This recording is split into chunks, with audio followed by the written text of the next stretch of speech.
Audit xulosasi chiqdi shaxsiy kabinet orqali.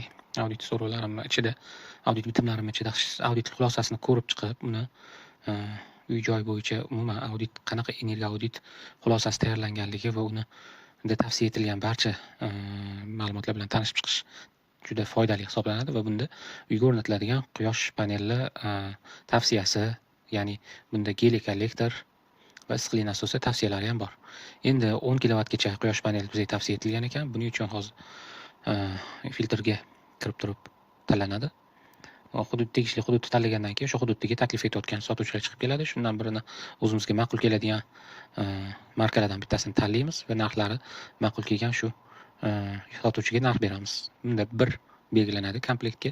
Audit xulosani ustiga bossa o'zi xulosa chiqib keladi va adres dastavkada shu region va tegishli rayonni tanlaymiz va adresni qoldiramiz va yuboramiz. Bunda elektron sifroviy ключ, ya'ni ECP orqali yuborish kerak bo'ladi.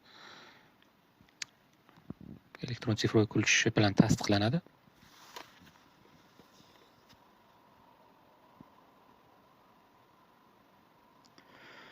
Yuborildi.